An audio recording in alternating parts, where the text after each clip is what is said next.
you always have a choice. And some people say they made me do it. And I said that, right? When I was laying people off 2 years in a row, they made me do it. You give up all your agency and you become a victim. But when you chose, even if you choose to do nothing, it's your decision. And you get to choose what happens in the space, but you don't get to choose the consequences. And I think some people feel like the consequences are what they're trying to decide. That's not for you. You get to choose the path that you go down. You don't get to decide what's down the path.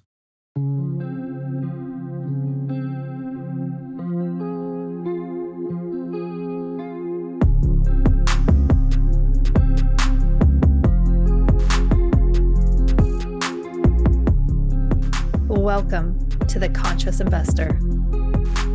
Let's get started.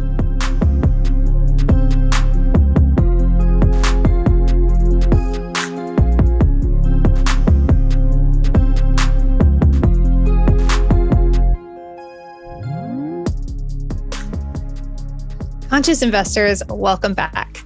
I don't have very many guests that, come back on for a second recording session. It very rarely happens, but I had something super cool happen recently. And I instantly, as I was talking with this broker, knew that I had to reach out to my friend Jerome Myers and I had to record a in-person, authentic, because he and I are so into authenticity, conversation on this.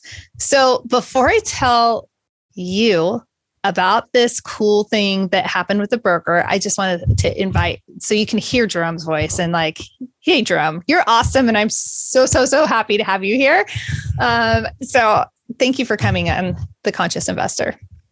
Julie Holly, you're a legend, ma'am. I'm just grateful to be able to spend a few minutes with you. Thank you for literally making time for me, because your schedule was booked for months and somehow you were able to slip me in. So I'm just happy to be here with you. And I can't wait to hear the story. I feel like I'm on the edge of my seat, cliffhanging, waiting for the outcome.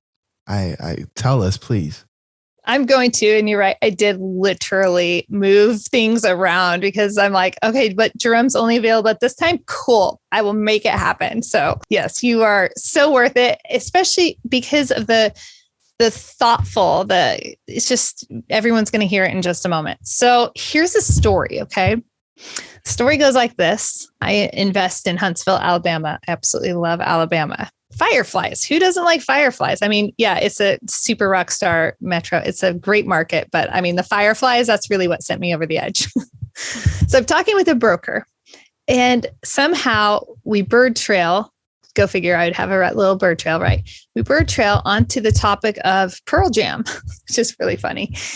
And he was talking about finding a song in this pursuit way back in the 90s. I mean, he was like, you could only hear on the radio. I think, right, some of you conscious investors listening are going to recall these type of experiences where, you would try to record the song, you'd wait, you'd hear it start playing on the radio, you'd record it, and you'd have to call the DJ to find out what song was that? Well, he was trying to track down a song and the DJs never knew what song it was.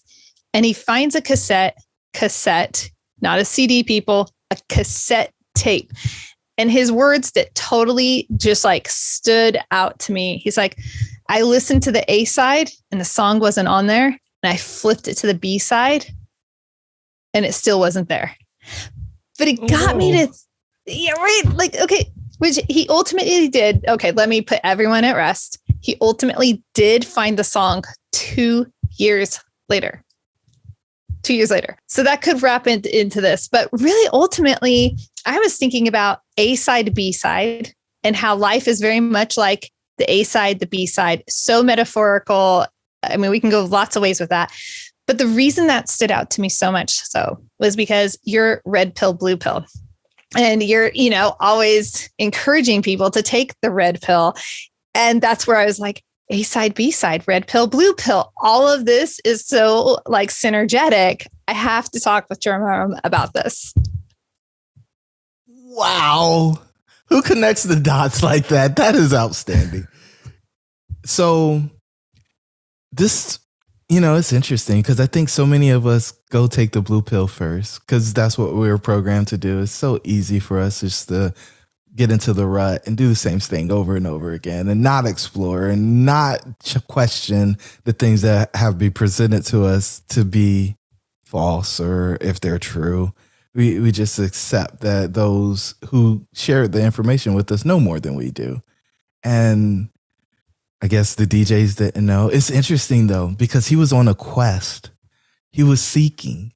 And what I found is when you're seeking, when you start asking those questions, if you keep going, eventually you find truth. And I assume he found that song eventually. I hope he's still not seeking. It was 2 years later, but he found it. It took 2 years.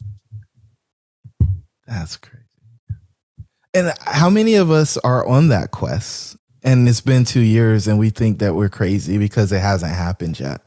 How many of us have put that arbitrary timeline on arrival at some destination or some achievement and then decided that it's no longer worth it?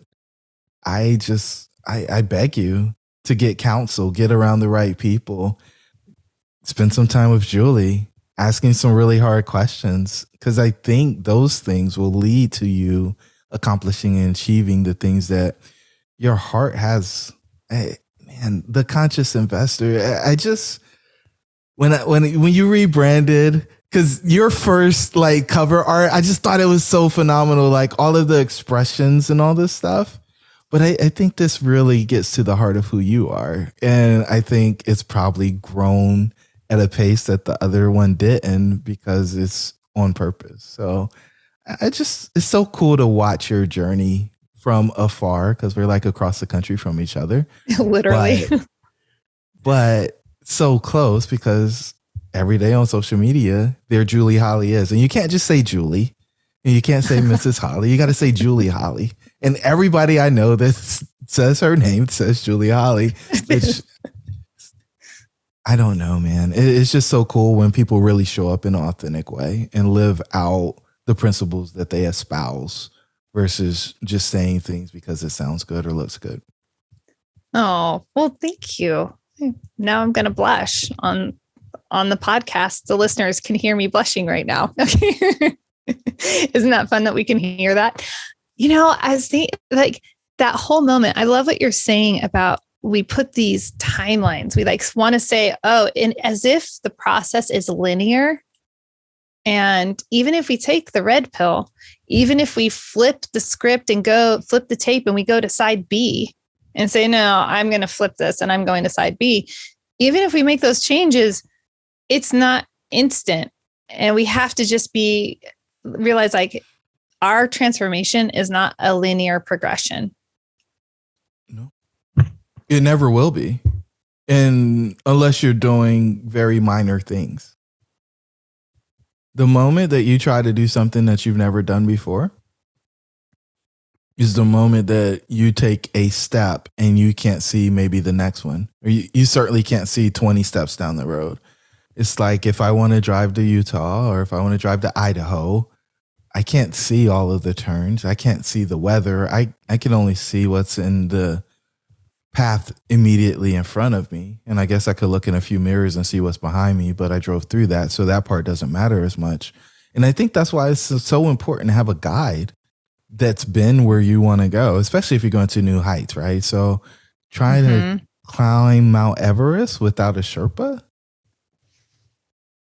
sounds like a death sentence. And I think so many of us, once we actually lean in and start listening, want to do things like that. We want to climb whatever our Mount Everest is. And we believe that we need to go on that journey by ourselves. But what I've found is most people who embark on those run out of resources because they didn't pack properly.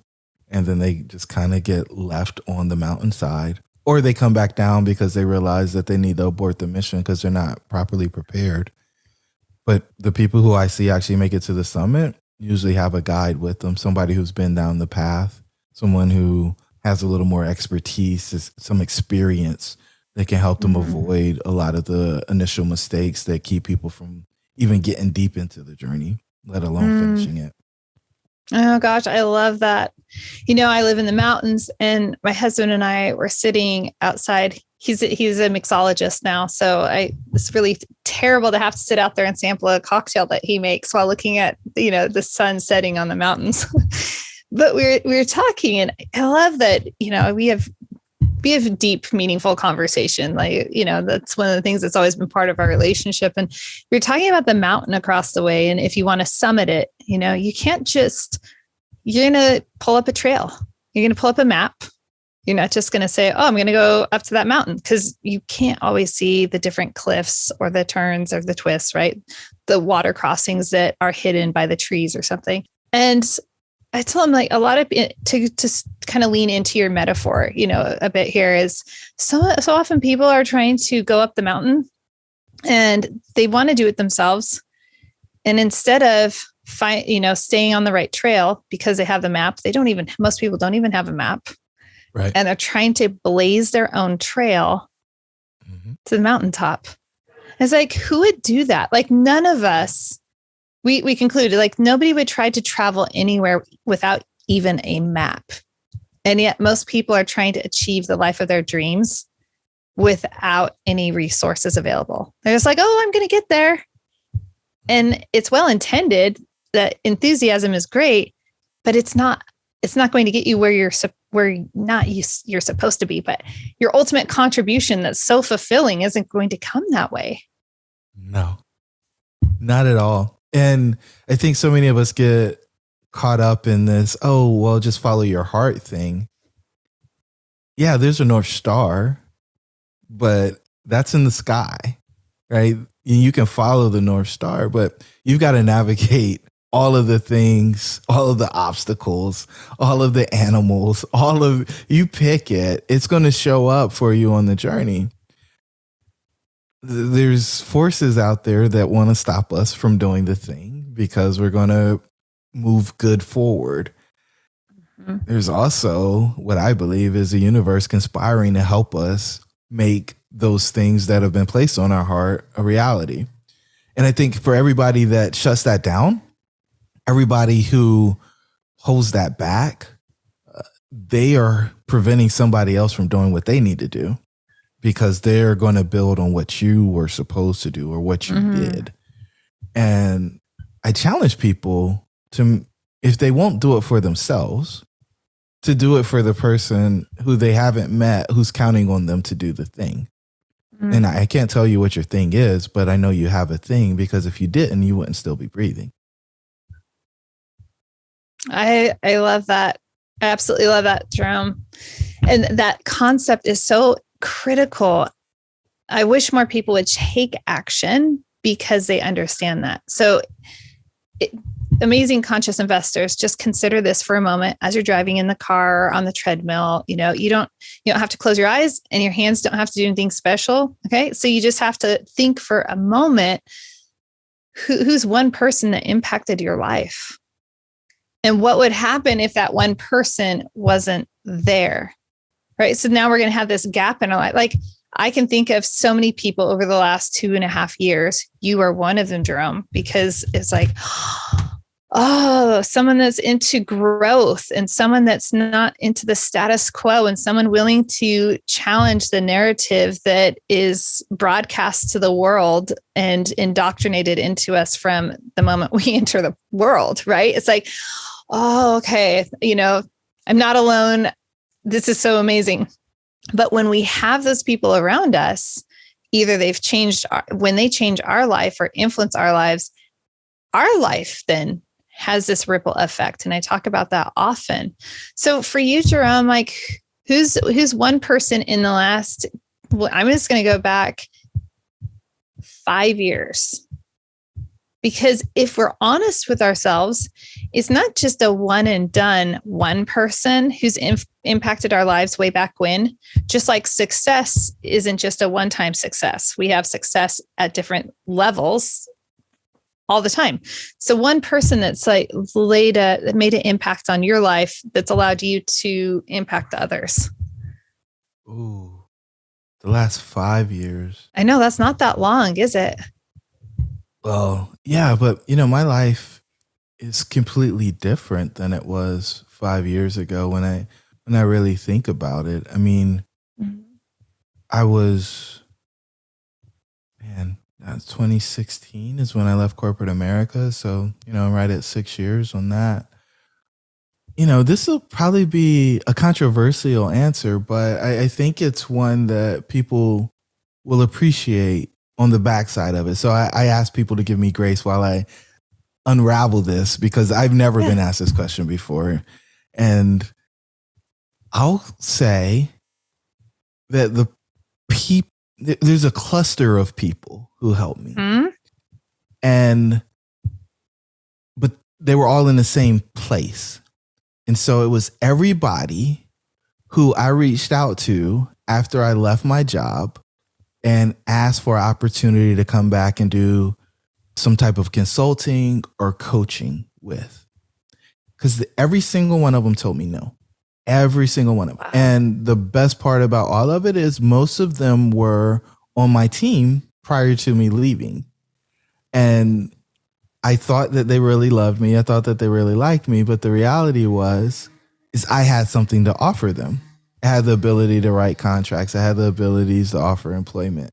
And because of that, I came to the realization that it wasn't me. It was my title. It was the position that they were interested in. And that gave me clarity around what the machine really is. Right? You're on the assembly line. You're a widget. And if you're not in place, somebody else will move into that spot and it will continue to move on. And I wanted to become a person who the machine couldn't keep going on. I wanted to be outside of all of that. Something that was unquestionable, something that was irreplaceable. And this wasn't from an ego standpoint. This was from, I felt like that's where my purpose was, to make that level of impact. And I mean, we can go through history and think of people who showed up in a way where the world would not be where it is right now had they not done it. And you can look on both sides of the coin. And I mean, you can go from Hitler to Martin Luther King to Gandhi to pick Mandela. You can pick all of these people from all these different backgrounds who have impacted the world and changed the way that we think about things. I mean, we can talk about the former president, right? Regardless of what party you're in, he changed things. Some people feel like it was better. Other people feel like it was worse. They had an impact. And I just believe that there is so much in each and every one of us. There's some form of greatness. And many of us have decided to just hide it, bury it, and enjoy the mediocrity, enjoy the bliss of having this thought that the corporate or the traditional path is safe, that allowing other people to be able to walk into your office and say, I don't need your services anymore is reasonable. I just, when you come to the other side of that, I think you realize very quickly that you might have been insane doing what you were doing for what you were doing it for. And I think, Julie, you're walking into this place where you're in purpose and you're getting rewarded in a way that you were not getting rewarded when you were teaching school. It's so incredible. And this is, I'm sure, conscious investors, you're hearing it. I mean, you can hear the alignment of what's discussed on this podcast, on mindset episodes week upon week, and that activating that inner potential, it's all there. And just like you're describing, most people, now I'm going into minions. My husband and I were talking about that yesterday. I said, most people are just minions. And I'm not talking about the cute little minions, but I mean, but if we think about the cute little minions, they're cute and they're just happy and they're just like running around doing all the work. But are they fulfilled and really satisfied? Right? And are they contributing something more? If any of those minions is taken out, and I think it happens in one of those movies, some of them don't make it, it still moves on. Everything still goes on because there are so many of them. And we want to differentiate ourselves and say no, every one of us has so much more to give, so much more within us that allows us to have this greater contribution in the world, which is extraordinary. So then what you're saying, what I'm hearing you say is that by way of reaching out, leaving corporate America and reaching out and saying, hey, I have this offer. I can support you and I can help you reach the goals that you're looking for. And those people saying no, it gave you the clarity to see things for what they are. That was a red pill. No question. And the other piece of that realization was there's no way I'm ever going back, because I've got to prove myself right. Right. Because I'm no different than them if I go back. America has this really ugly history of chattel slavery. And there were people who ran. There were people who bought their freedom. There were people who were bought out of slavery.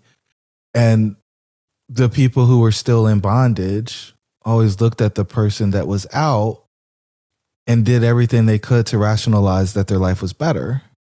Master was going to feed me. Master was going to let me sleep in the chicken coop. Master was going to let me do whatever. Meanwhile, the person on the outside could be struggling, right? But the people who were in the bondage could never understand what freedom felt like. And the first question that most people get asked when they say, hey, I'm going to go on my own is, well, how are you going to get insurance? Like, that's the least of your concerns, right? But anything that looks like struggle outside of the system is the reason why the people in the system say they should not exit. And what I encourage people to do is really consider, well, what are you actually giving up by staying in the system? Mm-hmm. Because it can't be best for you to be in the system, because it's got to be best for the system. The system optimizes for itself, and then you fit in it, versus you designing the life and then having the things fit into the life that you designed. Anytime the thing's not designed by you, it can't be best for you. And I think so many people miss that. They think that there's all this goodwill out there. And yes, there are some great people, but in the same token, they have to take care of themselves and the people that are in their bloodline. And they're going to start there before they ever do anything for you. And I think that was probably one of you talked about the people who had the biggest impact over the last 5 years. The most sobering thing for me after I got the reminder that they just cared about my title was nepotism's a real thing. If I go to Mike's office and Mike Jr. has a project that he wants to do, and I'm bringing Mike my project, he's always going to do Mike Jr.'s project before he ever thinks about doing mine, whether my project is better than his or not. And guess what? If Kaya and Leah came down the hallway and they had a project they wanted to do and they needed a KP for it, or they needed a GP to go sign the loan, and then Susie came in and said, hey, I want to do this deal, Kaya and Leah's projects are going to get funded before anybody else's. And I had this utopian view that, I just got to do the thing. But there's a real difference, especially when the person who you're looking to help show up and do the thing with you is the patriarch or the matriarch. They are the one that created the wealth for the family. First generation wealth creators are the ones that can change the trajectory for the family. I don't think many people even begin to understand as conscious investors what it means to be a patriarch or a matriarch. I think they're just thinking about retirement and stock markets. But being able to put something in place for your grandchildren so that they have the autonomy to work on something they're passionate about instead of going in and doing something because it pays well, I think it's the magic. And so that's my mission. It's amazing that most people, they'll face a rejection, and so often rejection becomes chloroform. It just suffocates and kills. It's just rejection. Most people are crushed by it, and they just feel like, okay, well, I got all these no's, so I better just go back to the system and I better just conform. And the fact that you're strong enough to say, okay, that didn't work, but now I have clarity on this and I understand better. It's huge. Huge. I think it's interesting also when you think about the concept of wealth. Someone asked me on a podcast recently, a friend of mine, Autopia, and she asked this question. She said, "What is wealth to you?" And so we got into this discussion. And when we're talking about first generation wealth, I think it's interesting to take it to another direction as well. So we could have the financial wealth. And that's generally how most people look at health or wealth. People are now starting to look at health as a type of wealth. But when we're looking at the freedom and being emancipated to pursue our dreams, what you've done is by leaving corporate America, by taking the red pill, by creating a movement, it's also freed people. You've freed yourself, and you're a role model and an influence in people's lives to say, there's wealth that looks like money. There's wealth that looks like health. Because dang, you look great. And you've been like running and doing all sorts of stuff. It's so great. And then there's this wealth that looks like the pursuit of a greater purpose and contribution. Mm-hmm. So like, think about the opportunity we have in the world of abundance that we live in the United States. The dollars and cents really isn't what people think it is. Like, we all have what we need. Like, we are taken care of. I even if you feel like you are the poorest person, do some traveling. You'll see we have it infinitely better than other people across the globe. So when I think about this concept of first generation, and I've never thought this before, but why don't we strive to be first generation wealth when it comes to pursuing that contribution intentionally? I found that a lot of people need rules in order to know what to do. I found that a lot of people need to be told what to do. And both of those things are okay. But at some point, I think you got to set your own. I think you have to encourage your own. And I think a lot of people are really okay infringing on what people do or don't do, right? I take the mask, for example. The thought that I would be walking around with a mask in an airport or at the grocery store for over a year baffles me, right? And at the end of the day, whether you want to wear a mask or not, it's totally up to you. Like, that's your choice. But just know that there are a lot of people who feel like it's within their purview to tell you what to do. And I don't know if that's true. I think we're all able to self-regulate. I think we're all able to self-govern. And so the ability to think, the ability to learn, the ability to face rejection are the things that determine what your life ends up like. If you fear any of those things, or if you decide not to use any of those things, then you end up in a space where somebody else dictated for you. You'll never be the CEO at a company that has somebody else's last name on it and somebody in the family that works there. There's just no way that it's going to happen for you. You may be okay with that. But if you have a desire to be a CEO, you have to get in a place where you can be. And I just think so many people are missing that piece of clarity. Just like when they invest. If you don't have a clarity around what you want your investment to do, as my friend Maurice Philogene says, what's the outcome? What do you want? Right? If you want $100,000 in passive income and you don't have $1 million of equity invested somewhere, you're not likely to get that. So what do you need to do? Maybe you need an active business. Maybe you need something else to happen in order to create that income. But, putting money in real estate and hoping to get more than 10% on an annual basis is, especially at this point, if you're buying a deal, it's kind of a pipe dream. And that's not to dash anybody's dreams, but I want you to be clear about your outcome, because when you are clear about the outcome, then you can create the plan in order to make that a reality.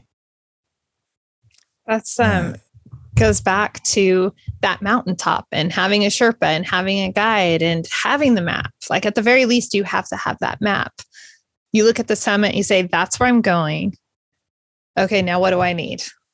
Great, here's a trail map. I've looked at some reviews. I've gotten some feedback from people at the very least. I know what to bring. And now I have to, the Sherpa thing though is critical. I think it's really interesting that so often we want to see outcome and results. And we think that so many people think that they can simply read books, watch YouTube, listen to podcasts, and achieve that. And while all of those things are super well intended, the power of a significant relationship with a mentor, with a strategic coach and such is the difference right there of being able to really like draw out that greater purpose, like allows you to get to that maximum potential, the zone of genius and everything. Yeah, I think most people have a really hard time seeing the label on the jar when they're in the jar, right? We know all of the things that have happened to the point that we are, that made us who we are. And until somebody can come in, get a comprehensive set of data on what's happened, look at what's being presented, and then offer that back to us, I don't know how we get aware of self and not just self-aware. Because those two things are different.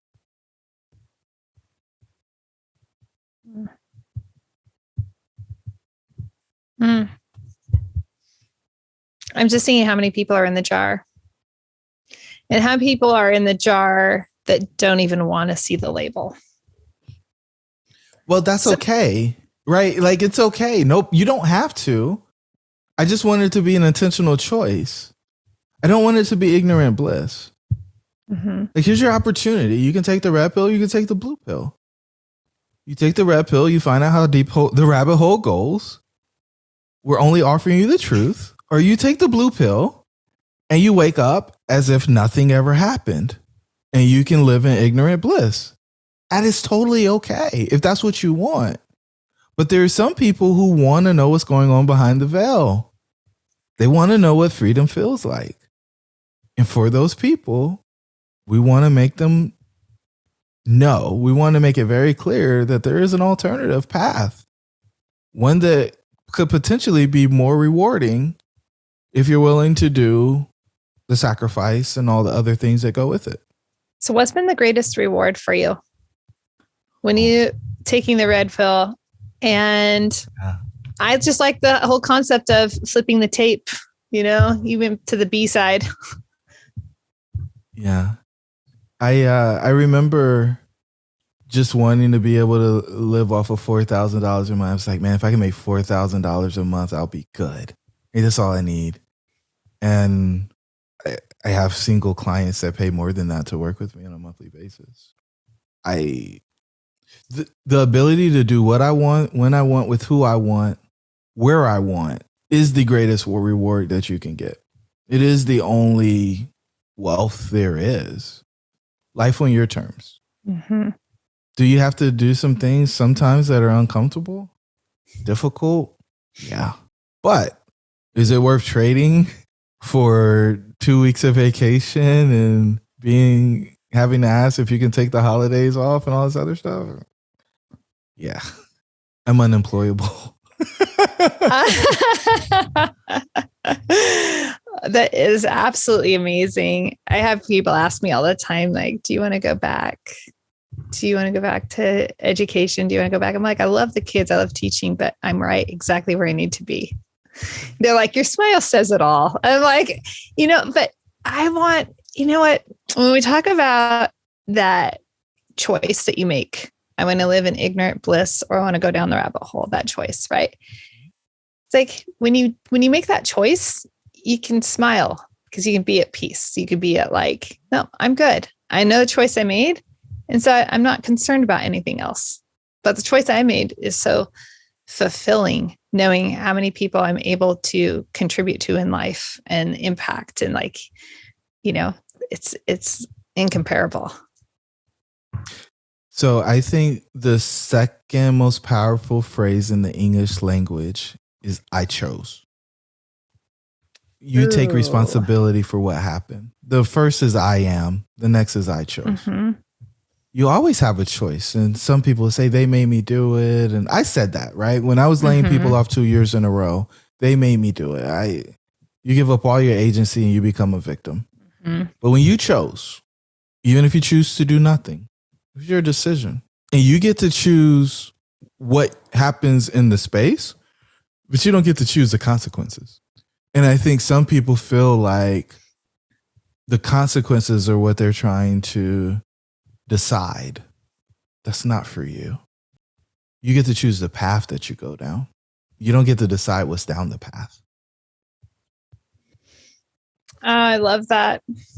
So often we go down the path and it's so different than anything that we've ever, it's different than we thought. So recently I was in Denver and I haven't been on a 14er. Last time I was on a 14er, I had my son was in my stomach, it's like, I'm like, you got to summit, and you're just a little like growing person inside of me. Right. So, so he's 13 and a half. So I haven't been on a 14er in a really long time. But there's something to that concept of like, you're choosing and you know the trail that's ahead of you. And on this particular 14er, Mount Elbert, the tallest 14er in Colorado, it's interesting because inevitably as you get towards a summit, almost every time, because I love peak bagging, the trail starts to spider and it becomes unclear at times. And you just have to choose a trail. And you reach a destination and it's not always how. The process is so unique. And so I think it's interesting to think about, we go down the path, and not that I was going to end up on some other peak, because that's obviously clear, but how I felt was so different than when I began. The enthusiasm, the feeling, just the altitude really got to me. My head was throbbing. My chest was just constricted. And I live at like 1,800 feet. I'm up at, over 14,000. So, it's like you have these pressures on you, but just because you have these pressures and just because sometimes the trail splits doesn't mean that you're not going to have that satisfaction of where you're going. Like the whole process is fulfilling. I don't know if that makes any sense at all. It makes a lot of sense to me because, each trail that you pick, you're going to encounter different things, right? You may see a diamondback on one. You may see an elk or a moose on another. You may see a bear.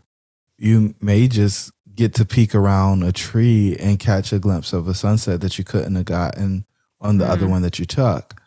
And the journey, being able to enjoy that experience instead of just, hey, I got to the top, that's all that matters. That's the magic. And who you became on the path because you collected those experiences along the way is what creates the future, because you use that experience to apply it against the other things. Mm. And that's so true. It's all transferable. It's interesting. I just listened to a podcast episode from Michael Neal, who has a podcast called Caffeine for the Soul. I love this podcast. It's short vignettes, but he spoke about almost and how some of us have that we've labeled ourselves as almost. And in my mind, it's like, I'm alive. It's good that I'm feeling all this. I was anticipating to face a challenge. That's okay. But I'm not an almost girl. I'm a finisher. Like I'm going to arrive. Like I'm going to do this thing. I'm not almost. I'm not like, well, I almost got first place. I almost did this. It's like, and part of my life right now, it feels like almost, because, well, we almost got that deal. We almost did that, but we withdrew because we saw some red flags. So you can start to think, if you're living in these almosts, But then to go and say, no, I'm not an almost, I peak, I get to the top, I finish. It's powerful. Little off topic. So there is so much to be said for completion. There's also a lot to be said for the wisdom of not forcing things that shouldn't be. And I think as a young person, it's easy for you to just muscle it, willpower it, impose that this is what's supposed to happen, and try to make it happen in a specific time frame. I think our compression experiment is a good example of that. We wanted to muscle $100 million in 12 months. And what we ended up with was 90.8 in 12 months. And then 3 months later, going over 100 million. So in 15 months, 100 something million. And for some people, they will look at it as like, well, you guys failed. Other people will realize that, hey, time is an imaginary construct that we created. And a random 12-month period doesn't really mean a whole lot. But you can still accomplish your goal, even if you don't hit it in the timeline that you set before you even knew that it was going to happen. I think people get discouraged from that piece. It's like, oh, it's supposed to happen on this time. But what are you basing it on? Well, how did you set your schedule? And was it even realistic? Did you even have the resources you need in order to be successful at that? Like, you go to college and you're supposed to finish in 4 years. But if you didn't do the math or the sciences you needed to do, you spend the first year doing remedial stuff, right? And so now it's going to be 5 years. Or maybe you had an internship and you decided that should go a little bit longer. And so now you're a semester behind. And oh, that class that you needed to take in order to graduate is only offered once a year. So now you're a year behind. And people don't plan for these things. They think everything's going to happen exactly as they expected it to happen. But really, all you have to do is stay true to the outcome, right? Stay true to the outcome and complete the outcome. I love that. I love that. Jerome, I always just thoroughly appreciate our conversations and being able to just talk these are precious conversations. So I appreciate you, and this conversation exceeds my expectations every time. Now, those of you listening, we're going to drop in the show notes a link to Compression and my good friend and partner in a really awesome property where my investors are totally winning and getting ahead, because it's just a fantastic investment. I'm so excited. I love it when people win. I love just cheering everybody on. Anyhow, Compression, that podcast, you need to listen to it. Jerome and Logan had a crazy, lofty, awesome goal. It was fantastic. Hey, let me reach this $100 million mark, but let me also work less and be more present with my family at the same time. Amazing. So we're going to link that in the show notes. But Jerome, how people are like, I need more. Jerome has podcasts, plural, and he has an amazing presence on LinkedIn. So we could put all that in the show notes, but is there anything else, any other way or anything you'd like to offer? I want, because they're your people, I want to invite them to come hang out with us in Greensboro, December 7th and 8th. We're doing something called the Red Pill Experience. And I'm just going to tease it and say that there are 6 things that show up with the majority of my coaching clients that are holding them back. And if you can untether your hot air balloon from these anchors, you can soar to new heights that you had no idea was available to you. And a lot of times people think they've done the work to get rid of these 6 things, but they usually haven't. And so if that sounds interesting to you, be on the lookout, because the Red Pill Experience is happening. Oh my gosh, that's so exciting. First weekend of December too. That's perfect timing. On so many levels, I love doing things of that nature in November, December, because not that time matters, but I just accept that I am affected by the fact of a new year and setting intentions for that and responding to that. So it's such a nice time to go and be deliberate about nurturing and untethering yourself from some of those things so that when you go into the new year, you're unstoppable. I love it. Jerome, thank you so much. Thank you for coming on the show. Holly. It's amazing. And to all you amazing conscious investors, I am certain that you enjoyed this. So please make sure, if you didn't enjoy it, whatever it is, let us know what your experience is. So please leave an honest rating and review on the podcast. And that way the podcast reaches more people.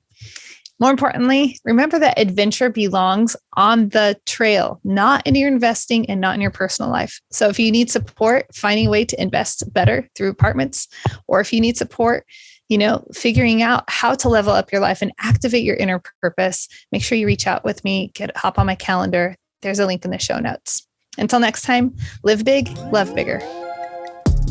Are you enjoying this episode? Help spread the word by sharing the episode with a friend or family member. Because really, where would any of our lives be without other people sharing great content with us? Help spread the word by sharing on your social platforms and with those you care about. And remember, tag me at Happy Julie Holly.